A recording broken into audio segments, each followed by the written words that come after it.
Et bienvenue dans la valise littéraire de ce 22 septembre. Bonsoir Lucie. Bonsoir Valérie, comment ça va? Ça va très bien et toi? Ça va, je suis prête. Tu es prête parce qu'aujourd'hui nous avons un sacré programme. Hein. Mais on part à l'aventure aujourd'hui. On part à l'aventure, à l'abordage. À l'abordage. Alors, comme chaque émission, nous allons commencer notre premier quart d'heure par les quiz et l'almanach et nos petites actualités littéraires dans le monde. Et puis enfin, nous traiterons le sujet de l'aventure, des romans d'aventure. Des romans d'aventure. Et puis après, les actualités littéraires à Halifax, et tout ça, bien sûr, en bonne humeur et en musique. On commence par quoi en musique alors? C'était pas la fin de l'été hier? Malheureusement, oui. Malheureusement. Nous avons de belles journées quand même. Donc, on vous propose Joe Dassin et l'été indien.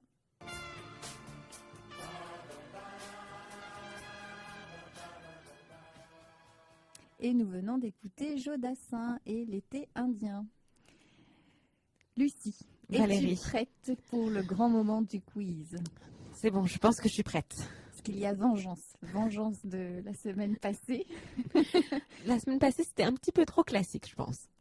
Alors, on va retourner dans du plus contemporain. Ok.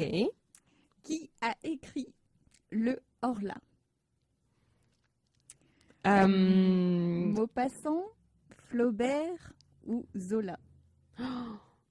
Maupassant. Bravo, excellent. J'ai eu chaud. Quel est le prénom de Balzac? Honoré. Excellent. Oh, moi qui pensais me venger. Non, celui-là, ça va. J'ai travaillé dans un café qui s'appelait Balzac. Il y avait son prénom écrit partout. En quelle année Patrick Modiano a obtenu le prix Nobel de littérature? En 2014. Excellent. Et pour quel roman? Je ne sais pas. Pour que tu ne te perdes pas dans le quartier. Ah, intéressant.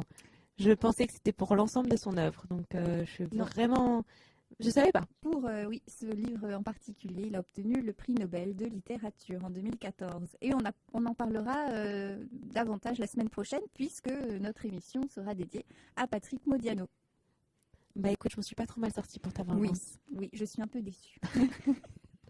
La prochaine fois, tu te vengeras encore plus. J'ai bien compris. La vengeance est un thème des aventuriers. Hein. Tout à fait, la quête de vengeance et la quête d'aventure. Avant de parler du roman d'aventure, justement, on va passer à l'almanach. Que s'est-il passé un 22 septembre? Alors, dans le monde de la littérature, le 22 septembre, il s'avère que c'est la date de naissance de deux personnages importants de la trilogie du Seigneur des Anneaux de J.R.R. Tolkien, puisque Bilbon Sake est né le 22 septembre 1290, d'après le calendrier de la comté, et son neveu, Frodon Sake, est aussi né le même jour, mais lui par contre dans l'année 2968 du Troisième Âge. Donc deux personnages très chers à Tolkien qui sont donc nés un 22 septembre. Mais pas du tout la même année. Hein. Non, puis je sais pas en combien, je ne sais pas, ils ont vraiment 1000 ans d'écart, mais en tout cas c'est pas un calendrier grégorien, on va dire. Et bien avant cela, en 1914, un 22 septembre, nous quittait Alain Fournier, donc demi-pseudonyme de Henri Alban Fournier, qui était né en 1886. Il est connu pour son roman le plus célèbre, hein, le Grand Maulne. Et c'était un écrivain français. Il est mort au combat. Il est mort au combat un 22 septembre 1914. Et puis, on repart encore un peu en arrière. Le 22 septembre 1862, c'est la date à laquelle Abraham Lincoln, président des États-Unis, abolit en partie l'esclavage. Alors, si j'ai choisi de parler de cette date-là, c'est parce que finalement, le thème de l'esclavage et le thème des droits des Noirs est quand même un thème assez vaste dans la littérature nord-américaine.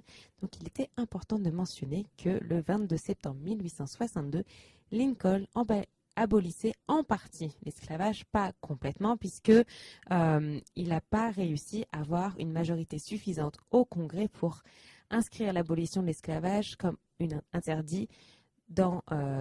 l'abolition était autorisée dans la Constitution des États-Unis, mais en tout cas, finalement, de nombreuses années plus tard... Il nous a laissé un bel héritage. Un bel héritage. On va passer aux actualités du moment.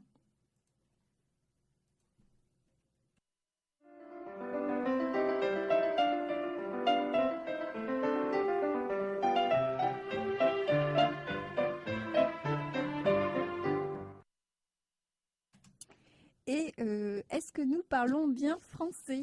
Là est la question, c'est notre actualité. Alors, l'Académie française publie tous les ans un livre. Et cette année, le livre Dire, ne pas dire, qui fait quand même 190 pages, est enfin sorti en librairie. Et justement, ça nous permet de savoir si les anglicismes et tics de langage et autres hackers malheureux font partie ou pas de la langue française. À cœur ou à corps? Bonne question, justement.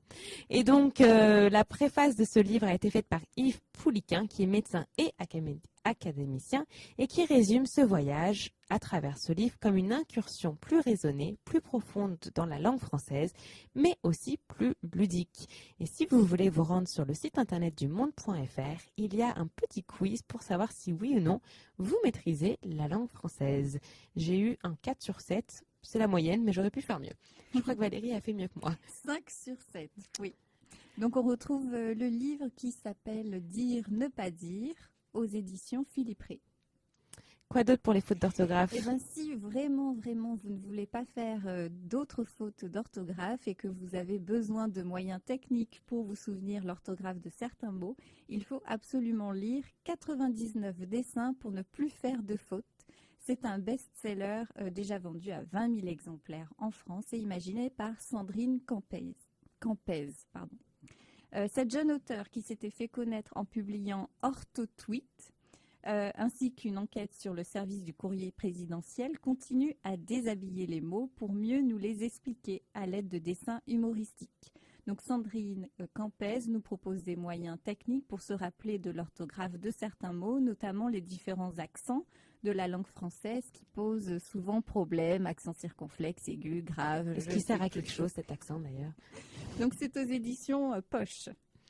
Et puis pour repartir chez les auteurs, il faut savoir que l'auteur dramatique américain Edward Albee, qui a été rendu célèbre pour sa pièce Qui a peur de Virginia Woolf, est décédé vendredi dernier le 16 septembre à l'âge de 88 ans à son domicile dans l'État de New York. Et on passe au coup de cœur actuel, c'est mon coup de cœur et il s'agit du livre Le chapeau de Mitterrand d'Antoine Laurin, paru en 2012 aux éditions Flammarion. Alors j'ai décidé de vous parler de ce livre parce qu'on suit une aventure, donc ça va bien avec notre thème de ce soir. Et on suit l'aventure d'un chapeau. Il s'agit du chapeau donc de François Mitterrand. Et il va passer de main en main et ses possesseurs vont avoir un certain pouvoir qui va leur permettre d'assumer qui ils sont et ce qu'ils cachent au plus profond d'eux. Donc j'ai beaucoup aimé ce livre par ses péripéties, ses rebondissements et les sentiments qu'il dégage. Tout commence lorsque François Mitterrand oublie son chapeau dans un restaurant et que son voisin le récupère. Je vous laisse découvrir la suite et voir cette fameuse aventure d'un chapeau qui devient l'élément principal d'un livre et plein de rebondissements. Il faut savoir que François Mitterrand, c'est quand même un président de la République française qui, en effet, avait toujours un chapeau. Toujours son chapeau noir, oui. On repart en musique? On repart en musique avec Octave Noir, Un nouveau monde.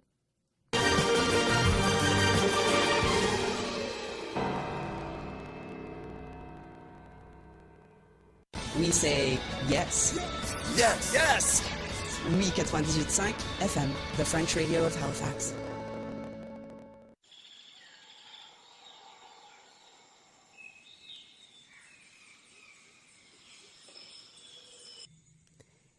C'était Coldplay, Adventure of a Lifetime. Et nous partons à l'aventure avec justement notre thème d'aujourd'hui, les romans d'aventure. Alors, qu'est-ce que ça veut dire aventure? Et oui, pour D'où ça vient commencer un petit peu l'étymologie de aventure.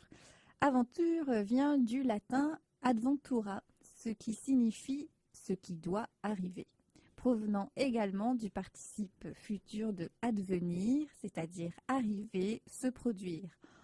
En ancien français, son sens était de sort, destin. L'aventure était reliée, oui, au sort et au destin.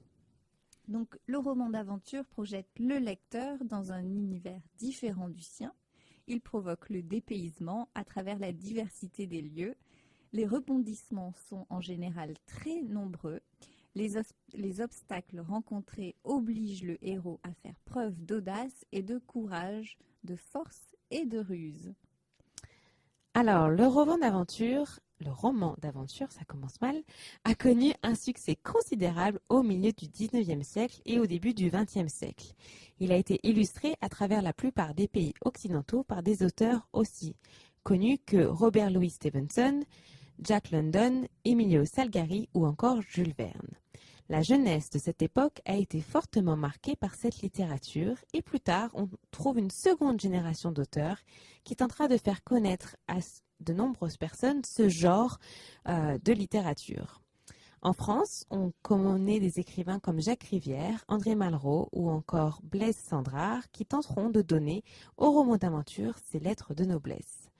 Aux États-Unis, c'est Steinbeck qui joue un rôle très important pour, pareil, rendre le roman d'aventure noble. Et aujourd'hui que l'étoile du roman d'aventure s'est un peu ternie, les lecteurs préfèrent les charmes de la science-fiction ou du roman policier. Mais ceci dit, il ne faut pas non plus oublier que le roman d'aventure existe toujours. Et au Canada, on trouve de nombreux auteurs qui relatent plutôt les aventures en Nouvelle-France. Alors, on trouve Léon Pamphile Lemay, qui lui est un Québécois, et ses ouvrages les plus connus sont Les Contes vrais, Le Pèlerin de Satane ou Pinocchio le Maudit, et il est connu pour avoir traduit Les Hommes de William Kirby et Henry Wadsworth Longfellow, à qui on doit notamment le poème Évangéline, poème très important dans la culture acadienne en Nouvelle-Écosse et au Nouveau-Brunswick. Et les autres auteurs de la Nouvelle-France, on trouve aussi Henri-Émile Chevalier, qui lui est un Français, qui a dû s'exiler dans ce territoire nord-américain après le coup d'État de Napoléon III. Et on lui doit de nombreuses œuvres comme Drame de l'Amérique du Nord, La Huronne, Scène de la vie canadienne ou aussi Le Dernier Iroquois. Alors, le roman d'aventure, on trouve beaucoup de thèmes communs. Oui, après toute cette palette de différents auteurs, on retrouve souvent les mêmes thèmes dans leurs romans. Et alors, est-ce que tu peux nous en dire plus sur ces thèmes ? Alors, il y a de nombreux thèmes. Un des thèmes principaux, c'est quand même l'enfant trouvé ou le mystère de la famille. Donc, d'où on vient, l'origine en fait. Donc, c'est le cas de Tarzan, par exemple. Oui, tout à fait. Ou Sans famille, d'Hector Malot. Il y a aussi le déclassement social qui finalement rentre un petit peu dans le côté nos origines. Et puis, on trouve aussi des événements historiques contemporains. Donc, Docteur Zhivago, par exemple. Et puis, le roman d'aventure, c'est aussi un roman de voyage et d'exotisme. Et alors là, il y a de nombreux ouvrages qui parlent d'aventure, dont Cro-Blanc de Jack London, quand même, qui est quand même un des plus connus. Oui, tout à fait. Ou encore Les Portes de l'aventure de Jean Hougron. Et Le Dernier des Mohicans, qui a été aussi adapté en film. On retrouve aussi le thème de la survie, donc notamment avec Robinson Crusoe ou Les 4 filles du Docteur Marsh de Louisa May Alcott. Et puis, c'est la survie, donc soit sur une île, mais c'est aussi la survie à des catastrophes ou à des naufrages. Donc c'est comme ça qu'on retrouve encore une fois Sans famille, qui est le roman type du roman d'aventure, mais aussi les aventures d'Arthur Gordon Pym. On retrouve également le thème de la nature et les animaux sauvages, la flore et la faune. Donc encore une fois dans Cro-Blanc, Tarzan ou Moby Dick. C'est vrai que Moby Dick, c'est complètement la nature. Hein. Oui, tout à fait. Et puis aussi un thème plus dur, il s'agit de la guerre, avec Capitaine Conan ou Les nus et les morts de Norman Miller. Et enfin, pour terminer, le roman d'aventure, c'est une quête. Donc une quête du bonheur, une quête de l'amour, une quête du trésor ou de la fortune. Donc ça, on retrouve ça dans L'île au trésor. Mais aussi une quête d'une chasse pour Moby Dick ou alors d'une mission ou d'un exploit, le tour du monde en 80 jours de Jules Verne. Et puis c'est aussi la recherche de l'amitié et de la solidarité. Et c'est comme ça qu'on retrouve, entre autres, les aventures de Tom Sawyer, mais aussi Huckleberry Finn. On continue en musique sous le thème de l'aventure. Et c'est qui qu'on écoute ? C'est Jacques Brel.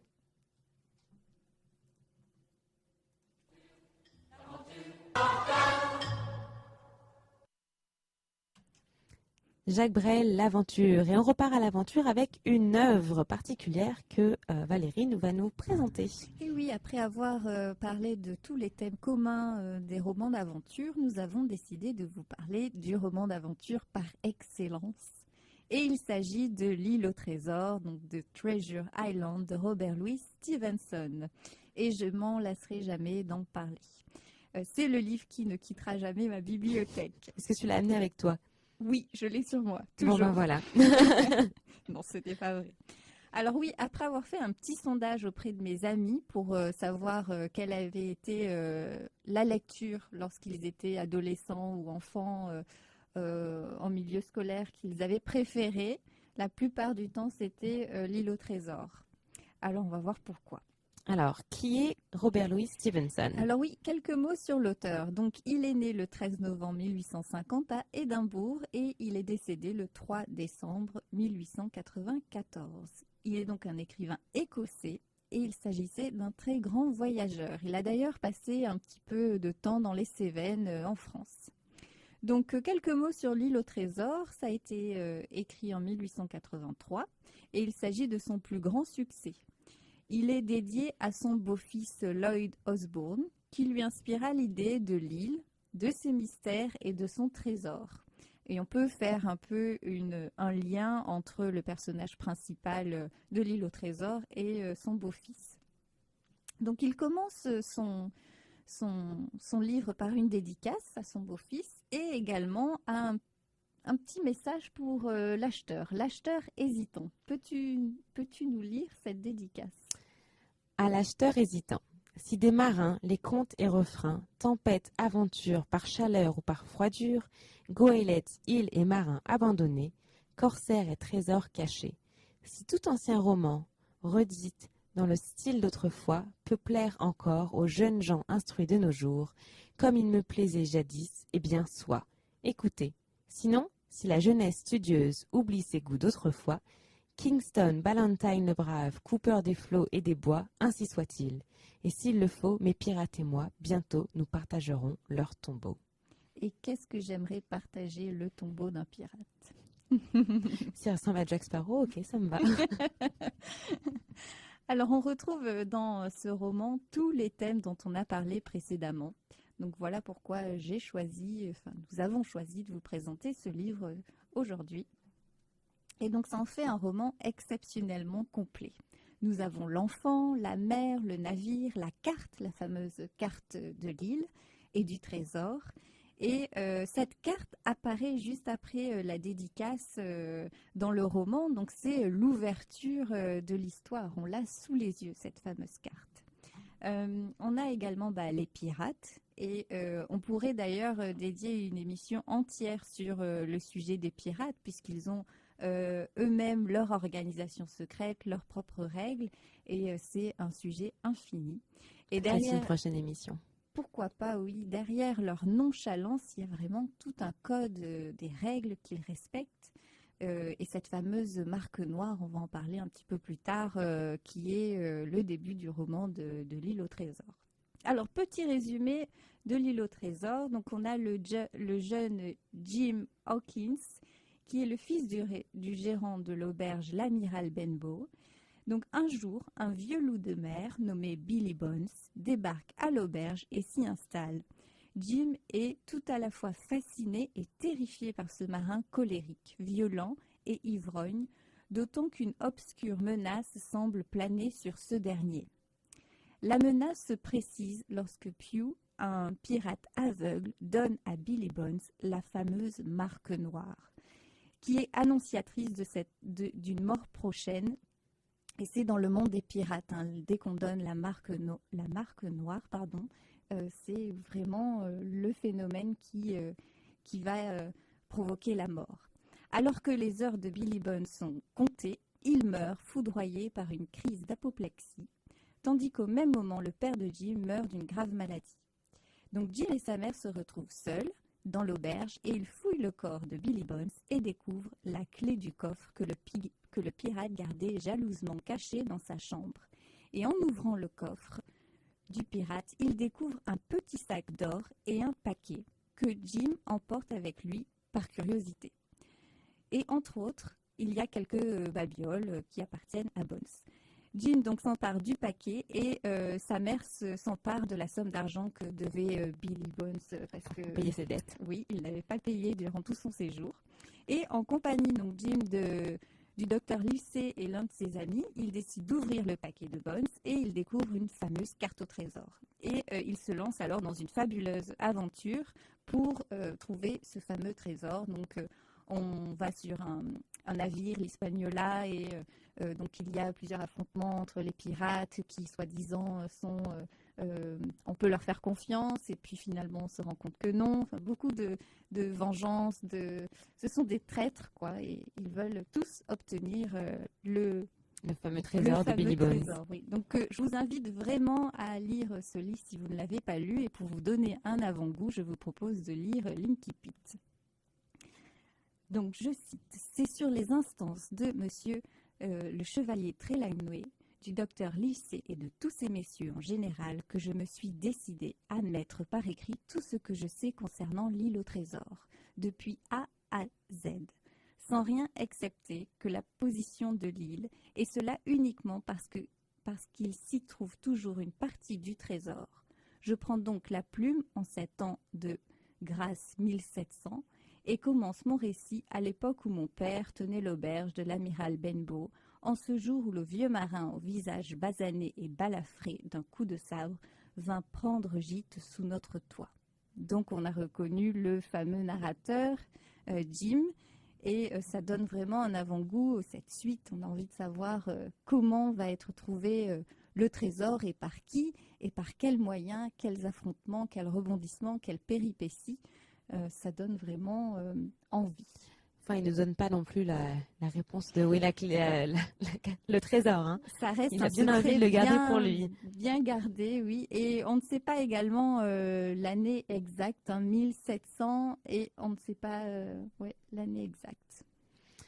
Il y a sûrement eu beaucoup d'adaptations aussi pour ce livre. On a eu plusieurs adaptations, on en parlera en fin d'émission, comme un grand nombre de romans d'aventure où c'est tellement plein de suspense et ça rassemble tellement un grand nombre de thèmes qu'on a envie, oui, de les adapter forcément au cinéma. Et puis surtout, ce qui a été très bien aussi, c'est qu'il y a eu des adaptations pour rendre aussi la lecture plus facile, donc des traductions avec des éditions plus enfants, des éditions plus adultes, pour que justement tous les publics puissent profiter de ces histoires. En BD, oui. Tout à fait. C'est souvent finalement l'histoire, c'est quand même, on va le dire, c'est mon côté féministe qui ressort, souvent des histoires de jeunes hommes qui se découvrent hommes à la fin de l'histoire, dans les aventures. Ça fait partie de l'évolution. Hein. Le passage à l'âge adulte.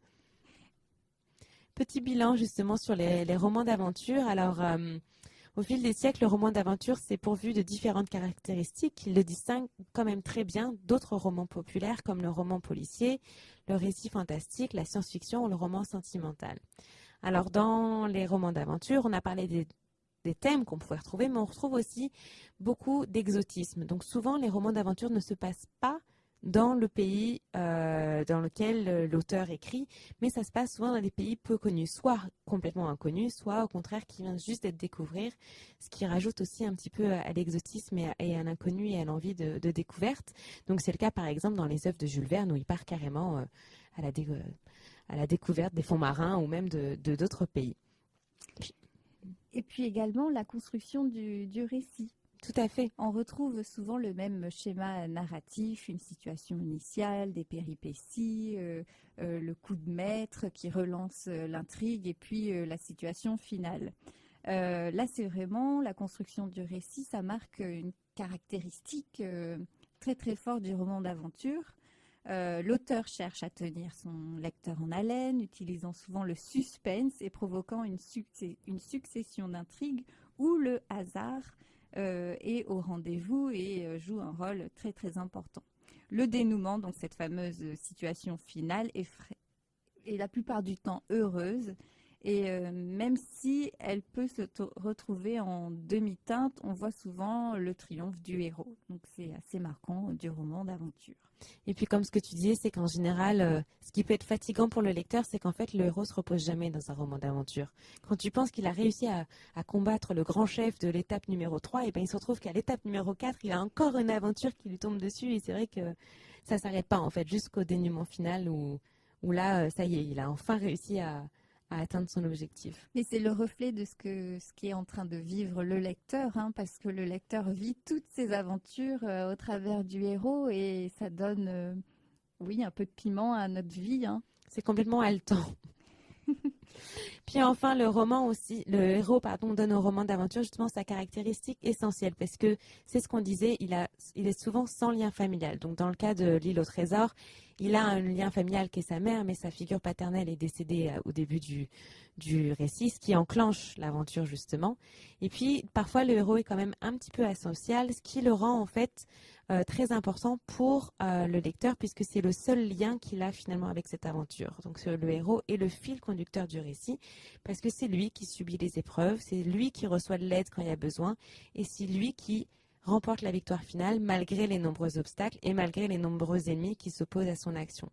Donc le héros est moins défini par un projet ou par des traits de caractère que par son aptitude finalement à pouvoir surmonter toutes ces épreuves à travers les divers événements qui se présentent à lui. Et finalement, est-ce que c'est pas ça un héros ? Oui, puis on peut également parler du fait que le héros a souvent une relation avec un animal. Il va se retrouver très proche d'un animal et tous les problèmes sociaux qu'il avait pu rencontrer auparavant, il va pouvoir les régler par le biais d'un animal également. Donc en fait, il est seul humainement parlant dans son aventure, mais il est quand même très souvent accompagné. Et oui, et il choisit ses compagnons, donc on pourrait passer énormément de temps à parler des romans d'aventure. Mais pour l'instant, on va écouter REM avec Man on the Moon.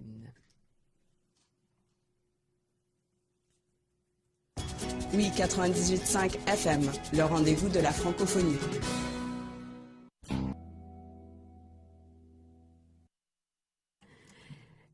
REM et Man on the Moon, nous parlons roman d'aventure et adaptation. Eh bien oui, il y a un grand nombre d'adaptations. On peut compter... je parle comme Maître Yoda ce soir. On peut compter un grand nombre d'adaptations de romans d'aventure au cinéma, en BD, en livre. Oui. Donc on commence aussi avec tous les films hollywoodiens, hein, Pirates des Caraïbes, Indiana Jones. On a aussi Frankenstein.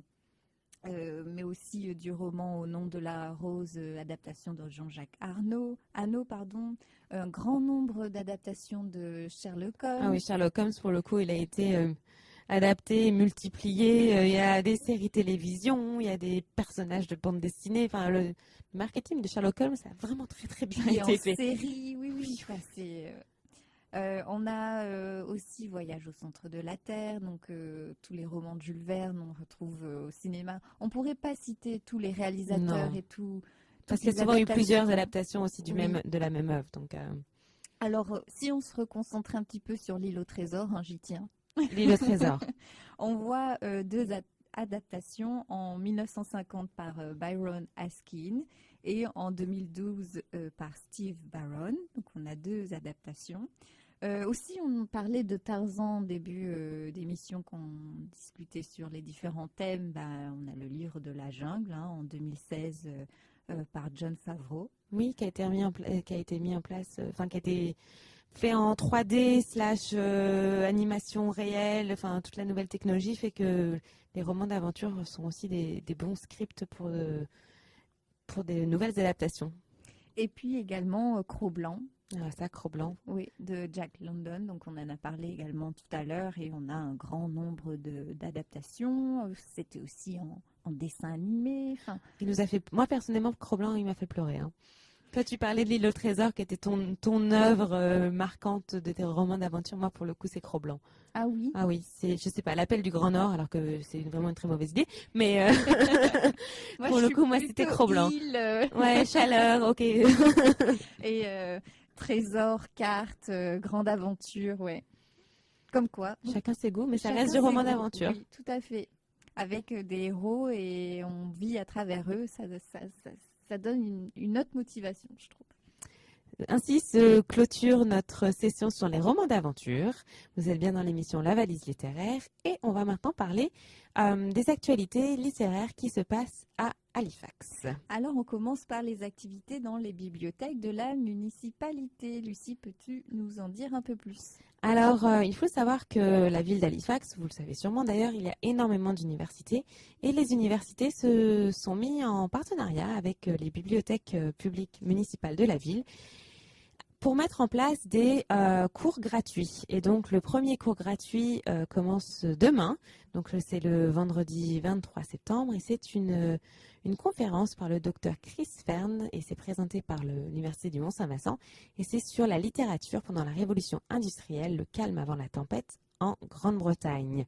Si vous voulez aussi un événement, ça c'est moins littéraire, par contre c'est plus artistique, donc c'est l'université NSCAD qui met en place une conférence d'artistes, de l'artiste Alan Sillyboy qui est un activiste, un musicien, mais aussi un artiste qui représente les Premières Nations, donc il sera au Hall Paul O'Regan à l'Université centrale de Halifax et qui va vous parler de sa nouvelle exposition de Thundermaker, donc ça ce sera la semaine prochaine. Le 27 septembre à 6h30 le soir.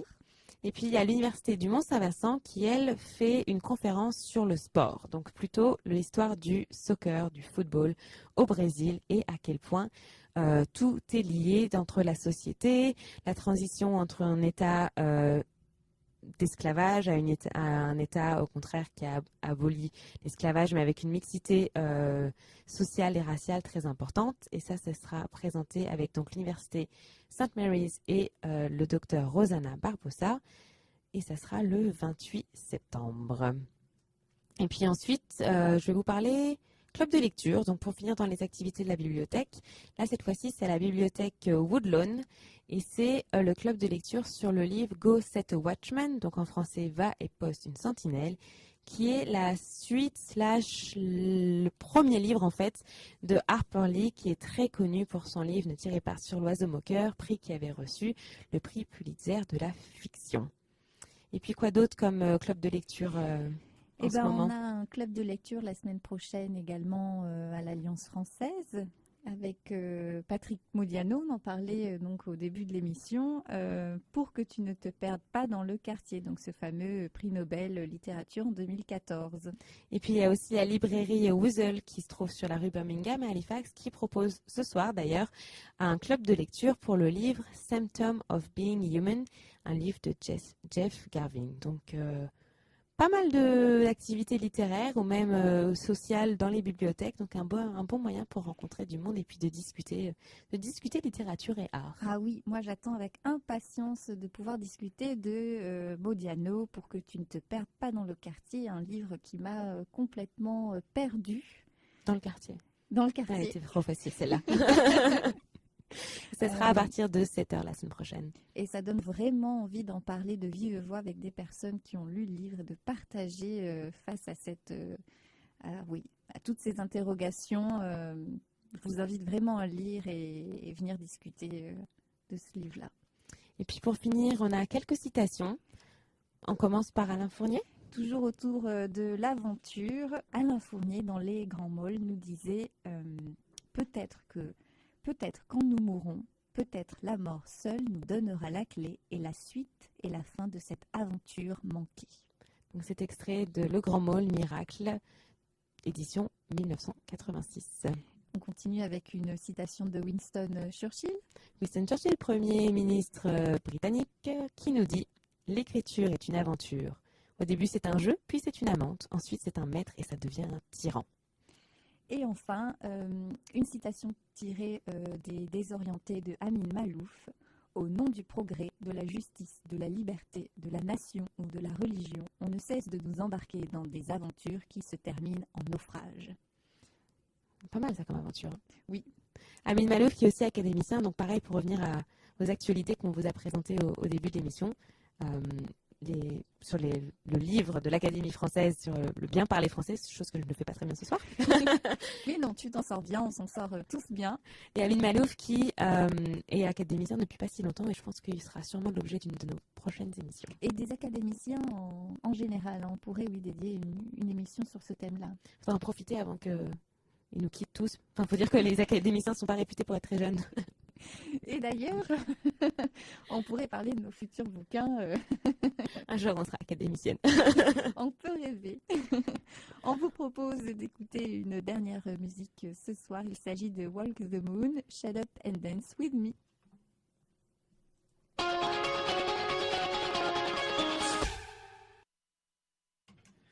Walk the moon, shut up and dance with me. Ça donne envie de danser. Et oui, Ce sera pour cette bientôt fin de le semaine. week-end. Alors bien sûr, si vous avez des idées, lectures, des choses à nous dire sur l'émission, tout bon conseil, nous vous attendons. Hein. Vous pouvez nous contacter sur le site. Oui, et puis à l'adresse aussi info@oui98.ca. Et puis moi, je voulais vous conseiller un auteur. Est-ce que j'ai le droit de faire ça? Mais bien sûr. Merci.